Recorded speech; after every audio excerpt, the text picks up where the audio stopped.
ಆತ್ಮೀಯ ಕೇಳುಗರಿಗೆ ನಮಸ್ಕಾರ. ಇವತ್ತೊಂದು ಸುಂದರವಾದ ಘಟನೆಯ ಬಗ್ಗೆ ಮಾತನಾಡಲಿಕ್ಕೆ ಹೊರಟಿದ್ದೀನಿ. ಡಾಕ್ಟರ್ ಕರ್ಜಿಗಿಯವರು ಹುಡುಗರಾಗಿದ್ದಾಗ ಅವರ ಸುತ್ತಮುತ್ತಲಿನ ಊರಿನಲ್ಲಿ ನಡೆದಂತಹ ಒಂದು ಸಣ್ಣ ಘಟನೆ. ಸಕ್ಕರೆ ಕಾರ್ಖಾನೆಗಳು ಅಲ್ಲಿರಲಿಲ್ಲ. ಆಗೆಲ್ಲ ಜನ ತಮ್ಮ ಹೊಲೆಗಳಲ್ಲಿ ಕಬ್ಬನ್ನು ಬೆಳೆದು ಬೆಲ್ಲ ಮಾಡಿಕೊಂಡು ಉಳಿದದ್ದನ್ನು ಮಾರಾಟ ಮಾಡ್ತಾಯಿದ್ರು. ಬೆಲ್ಲ ಮಾಡೋದು ಸಂಭ್ರಮದ ಕೆಲಸವಾಗಿತ್ತು. ಕಬ್ಬನ್ನು ಅರಿಯೋದಕ್ಕೆ ಯಂತ್ರಗಳಿರಲಿಲ್ಲ. 2 ಸಿಲಿಂಡರ್ ಆಕಾರದ ಮರದ ದಿಮ್ಮೆಗಳನ್ನು, ಕಲ್ಲುಗಳನ್ನು ಒಂದರ ಬದಿ ಮತ್ತೊಂದರಂತೆ ಜೋಡಿಸಿ ಅವುಗಳನ್ನು ತಿರುಗಿಸಲಿಕ್ಕೆ ಬಲಿಷ್ಠವಾದ ಎತ್ತುಗಳನ್ನು ಉಪಯೋಗಿಸೋರು. ಎತ್ತುಗಳು ಗುಂಡಗೆ ಸುತ್ತಿದಾಗ ತಿರುಗ್ತಾ ಇದ್ದಂಥ ಈ ಕಲ್ಲುಗಳ ನಡುವೆ ಕಬ್ಬಿನ ಜಲ್ಲೆಗಳನ್ನು ತೋರಿಸೋರು. ಬಂದ ಕಬ್ಬಿನ ಹಾಲಿನಿಂದ ಬೆಲ್ಲ ತೆಗೆಯೋರು. ಇದನ್ನು ಕಬ್ಬಿನ ಗಾಣ ಅಂತ ಕರೀತಾರೆ. ಈಗಲೂ ಕೂಡ ಕೆಲವು ಕಡೆ ಪ್ರಚಲಿತವಾಗಿದೆ. ಈ ಗಾಣ ಸುಮಾರು 3 ತಿಂಗಳ ಕಾಲ ನಡೆಯೋದು. ಗಾಣ ನಡೆಯುವಾಗ ಯಾರೇ ಬಂದರೂ ಅವರಿಗೆ ತಂಬಿಗೆ ತುಂಬ ಕಬ್ಬಿನ ಹಾಲು ಕೊಡೋರು. ಯಾರಿಂದಲೂ 1 ಪೈಸೆ ಹಣ ಪಡೆದದ್ದನ್ನು ನೋಡಲಿಕ್ಕೆ ಸಾಧ್ಯ ಇರ್ತಿರಲಿಲ್ಲ. ಸುತ್ತಮುತ್ತಲಿನ ಹುಡುಗರಿಗೆಲ್ಲ ಹಬ್ಬವಿದ್ದಂತೆ. ಕಬ್ಬಿನ ಹಾಲನ್ನು ದೊಡ್ಡ ಕಬ್ಬಿಣದ ಹರಿವಾಣಕ್ಕೆ ಸುರಿದು ಒಣಗಿದ ಕಬ್ಬಿನ ಸಿಪ್ಪೆಯಿಂದಲೇ ಉರಿಸಿ ಕಾಯಿಸೋರು. ನಿಧಾನವಾಗಿ ಕಾಯಿಸುತ್ತಾ ಕೆಲವು ರಸಾಯನಗಳನ್ನು ಹಾಕ್ತಾ ಮಂದವಾಗ್ತಿದ್ದಂಥ ರಸವನ್ನು ಉದ್ದವಾದ ಕಬ್ಬಿಣದ ಸೌಟುಗಳಿಂದ ತಿರುಗಿಸ್ತಲೇ ಇರ್ತಾಯಿದ್ರು.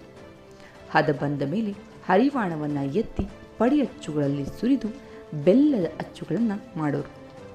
ಹೀಗೆ ಹದ ಮಂದ ರಸವನ್ನು ಆರಿಸುತ್ತಿರುವಾಗ ಮಂದವಾದ ದ್ರವದ ಮೇಲೆ ಒಂದು ಕೆನೆಪದರ ಮೂಡೋದು. ಅದನ್ನು ನಿಧಾನವಾಗಿ ತೆಗೆದು ಬೇರೆ ಪಾತ್ರಗಳಲ್ಲಿ ತುಂಬಿಸ್ತಾ ಇದ್ರು. ಈ ಕೆನೆಯನ್ನು ಕಾಕಂಬಿ ಅಂತ ಕರೀತಾರೆ. ಇದನ್ನು ಚಪಾತಿ ಜೊತೆಗೂ ರೊಟ್ಟಿಯ ಜೊತೆಗೂ ತಿನ್ನಲಿಕ್ಕೆ ಬಲು ರುಚಿ. ಹುಡುಗರಿಗೆಲ್ಲ ಈ ಕಾಕಂಬಿ ಬಲು ಪ್ರಿಯವಾದದ್ದು.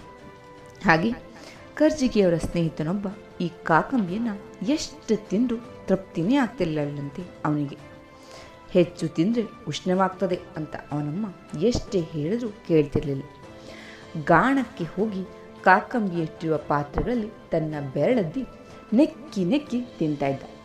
ಗಾಣದ ಮಾಲೀಕರು ಹೇ ಕಾಕಂಬಿ ಎಂಜಲು ಮಾಡಬೇಡ ಅಂತ ಬೈದರೂ ಕೂಡ ಅವನು ಮಾತ್ರ ಕೇಳ್ತಿರ್ಲಿಲ್ಲ.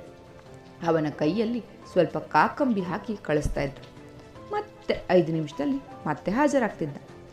ಕಳ್ಳತನದಿಂದ ಕೆಲಸಗಾರರ ಕಣ್ಣು ತಪ್ಪಿಸಿ ಹೋಗಿ ಮತ್ತೆ ಬೆರಳದ್ದಿ ಕಾಕಂಬಿ ತಿಂತ ಇದ್ದ. ಇವನನ್ನು ಕಾಯೋದೇ ಒಂದು ದೊಡ್ಡ ಕೆಲಸವಾಗಿತ್ತು ಗಾಣದವರಿಗೆ. ಒಂದಿನ ಈ ಹುಡುಗ ಹೀಗೆ ಕಾಕಂಬಿ ತಿಂತಿದ್ದಾಗ ಗಾಣದ ಮಾಲೀಕನ ಮಗ ಇದನ್ನು ಕಂಡ. ಅವನ ಸಿಟ್ಟು ನೆತ್ತಿಗೇತು. ಹುಡುಗನನ್ನು ಗಟ್ಟಿಯಾಗಿ ಹಿಡಿದುಕೊಂಡ. ನಂತರ ಒಂದು ದೊಡ್ಡ ತಂಬಿಗೆಯಲ್ಲಿ ಕಾಕಂಬಿಯನ್ನು ತೆಗೆದುಕೊಂಡು ಹುಡುಗನ ತಲೆ ಮೇಲೆ ದಬದಬನೇ ಸುರಿದ. ಕುಡಿ, ಎಷ್ಟು ಕುಡಿತೀಯೋ ಕುಡಿ, ಇನ್ನು ಮೇಲೆ ಗಾಣದ ಕಡೆಗೆ ಬಂದರೆ ಕಾಲು ಮುರಿದು ಬಿಡ್ತೇನೆ ಅಂತ ಗದರದ. ಹುಡುಗನ ತಲೆ ಎಲ್ಲ ನೆನೆದು ಕಾಕಂಬಿ ಮುಖದ ಮೇಲೆ ಭುಜದ ಮೇಲೆ ಇಳಿತಾ ಇತ್ತು. ಆಗ ಹುಡುಗ ಅರ್ಚಿದ, ಅಯ್ಯೋ ಎಲ್ಲ ಚೆಲ್ಲಿ ಹೋಗ್ತಿದೆಯಲ್ಲೋ ಶಿವನೇ, ನನಗೆ ಮೈಯೆಲ್ಲ ನಾಲ್ಗೆ ಕೊಡಪ್ಪ, ಎಲ್ಲ ತಿಂದುಬಿಡ್ತೇನೆ ಅಂತ ಹೇಳಿದ್ನಂತೆ. ಆದ್ಮೇಲೆ ಈ ಕತೆ ಹೇಳಲಿಕ್ಕೆ ಕಾರಣ ಇಷ್ಟೆ. ಹುಡುಗನ ಮಾತು ಎಷ್ಟು ಅದ್ಭುತ ಅನ್ನಿಸ್ತದಲ್ವಾ. ಅವಕಾಶ ಸಿಕ್ಕಿದೆ, ಸಿಕ್ಕಿದಾಗ ಪೂರ್ತಿ ಉಪಯೋಗಿಸಲಿಕ್ಕೆ ಸಾಕಷ್ಟು ನಾಲಿಗೆ ಇಲ್ಲವಲ್ಲ ಅಂತ ದುಃಖ ಅವನದು. ನಮ್ಮ ಜೀವನದಲ್ಲೂ ಹಾಗೆಯೇ ಅನೇಕ ಅವಕಾಶಗಳು ನುಗ್ಗಿ ಬಂದಾಗ ಅವಕ್ಕೆ ನಾವು ಸಿದ್ಧವಾಗಿರುವುದಿಲ್ಲ. ಅವಕಾಶಗಳು ಕಳೆದು ಹೋಗ್ತದೆ.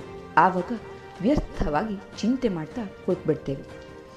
ಆದ್ದರಿಂದ ನಾವು ಸದಾ ಸಿದ್ಧವಾಗಿಯೇ ಇದ್ದರೆ ಅವಕಾಶಗಳು ಬಂದಾಗ ಅವುಗಳನ್ನು ಬಳಸಿಕೊಂಡು ಸಾಧನೆ ಮಾಡ್ಬೋದು ಅಂತ ಹೇಳಲಿಕ್ಕೆ ಈ ಕತೆ ಹೇಳಿದೆ. ಕತೆ ಇಷ್ಟ ಆಯಿತು, ಅರ್ಥ ಕೂಡ ಆಯಿತು ಅಂತ ಭಾವಿಸ್ತೀನಿ. ಕೇಳಿದ್ದಕ್ಕೆ ಧನ್ಯವಾದ.